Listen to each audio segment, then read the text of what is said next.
Ibu dari 5 orang anak keluar dari supermarket dengan membawa setengah lusin tas plastik penuh barang-barang belanjaan.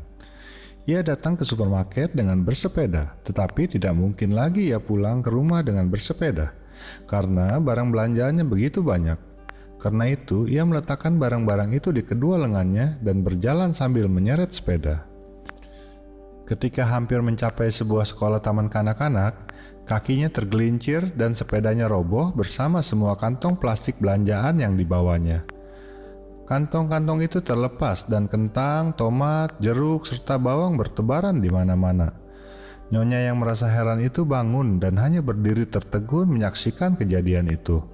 Apa kiranya yang hendak dilakukannya sekarang? Anak-anak sekolah sedang beristirahat. Ketika mereka tahu apa yang terjadi, sekelompok anak dengan cepat berlari mendekat dan mengumpulkan semua belanjaan itu. Tetapi di mana mereka dapat meletakkan barang-barang itu? Maka mereka segera berlari ke sekolah dan mengambil beberapa kotak kertas. Karena sekelompok anak sudah jam pulang sekolah, mereka membantu mengangkut bungkusan-bungkusan itu dengan sepeda mereka. Maka kini Anda menyaksikan seorang nyonya bersepeda pulang diiringi 6 sepeda lainnya yang bermuatan penuh dengan kantong-kantong plastik belanjaan. Penolong-penolong kecil itu mengantar dan meletakkan semua bungkusan di depan pintu nyonya itu. Kemudian semuanya menghilang seketika sebagaimana mereka muncul. Dan siapa yang berkata bahwa penduduk kota tidak mempedulikan tetangga mereka? Diceritakan oleh Bert Baling. Allah dalam alam. Amatilah saja seekor lebah madu yang kecil. Ia mengatur kota kecilnya sendiri. Ia membangun 10.000 rongga untuk menampung madu, 12.000 rongga untuk telur, dan sebuah tahta bagi ratu lebah.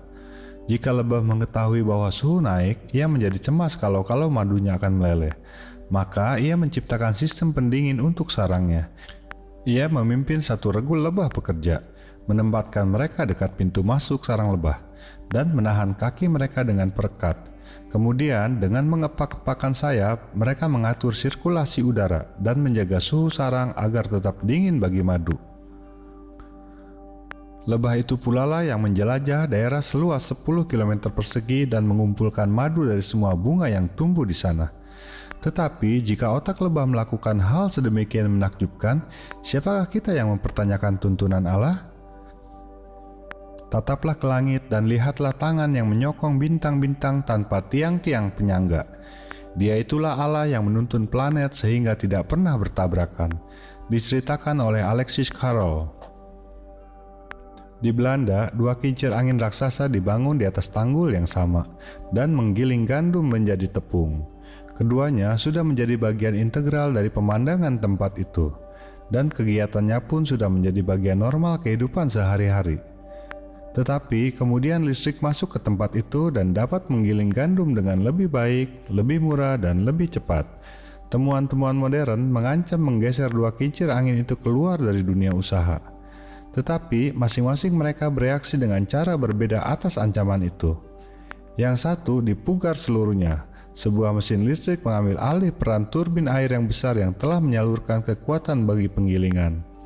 Model-model mesin penggilingan yang paling mutakhir ditempatkan, namun kincir itu tetap menggiling dan memenuhi maksudnya. Kincir angin kedua dibiarkan begitu saja. Ia tidak lagi menggiling gandum karena tidak menguntungkan, namun tetap dibiarkan berputar untuk menarik perhatian para pelancong. Pemilik kincir angin pertama mengalami kesulitan ketika ia harus mengganti mesinnya yang sudah ketinggalan zaman dengan teknologi modern yang lebih efisien. Namun demikian, masih ada satu hal yang menghibur hatinya. Penggilingannya masih tetap memenuhi tujuan pendiriannya. Kincir kedua berputar terus tanpa maksud karena ia telah berhenti melakukan pekerjaannya menggiling gandum. Ia tampak seperti melakukan tugas usia senjanya, tetapi sebenarnya semua yang sedang dilakukannya hanyalah untuk memenuhi rasa ingin tahu para pelancong. Suatu lembaga termasuk gereja yang tidak dapat menyesuaikan diri, tidak dapat mengikuti arus zaman, dan tidak dapat menyesuaikan diri dengan peredaran waktu akan berakhir hanya sebagai daya tarik pelancong. Diceritakan oleh Lutz Hoffmann. Gagasan anak kelompok bermain. Jenny Deh adalah seorang ibu rumah tangga dengan berat badan 180 kg. Ia sudah putus asa untuk menurunkan berat badannya. Setelah 2 bulan penuh menjalankan program diet, ia tetap kelebihan berat 50 kilo. Maka ia mengundang ke rumahnya 6 orang temannya yang juga kelebihan berat badan dan membagi pengalaman dietnya dan berbincang dengan mereka tentang cara bagaimana menjaga kelanjutan program itu. 28 tahun kemudian, 1 juta anggota menghadiri 25.000 pertemuan kebugaran di 24 negara setiap minggu. Nyonya Nideh mengatakan bahwa ia mendapat gagasannya untuk menolong orang-orang mengontrol hidup mereka dari suatu peristiwa kebetulan pada masa kanak-kanaknya. Sebagai seorang remaja, ia biasanya berjalan-jalan melalui taman bermain anak-anak. Ibu-ibu mengantar anak-anak mereka ke sana untuk bermain. Kemudian mereka akan tenggelam dalam gosip sehingga lupa sama sekali terhadap anak-anak mereka. Anak-anak itu duduk dalam ayunan, tetapi tak seorang pun menolong mereka untuk mulai mengayun. Maka ia memberikan mereka masing-masing dorongan. Dan Anda tahu yang terjadi setelah itu? Ayunan itu mulai turun naik dan berayun dengan sendirinya. Itulah peran saya dalam latihan kebugaran ini, kata Nyonya Nideh. Di sini saya memberikan kepada orang lain suatu dorongan awal. Diceritakan oleh Irene Sack dalam Newsday.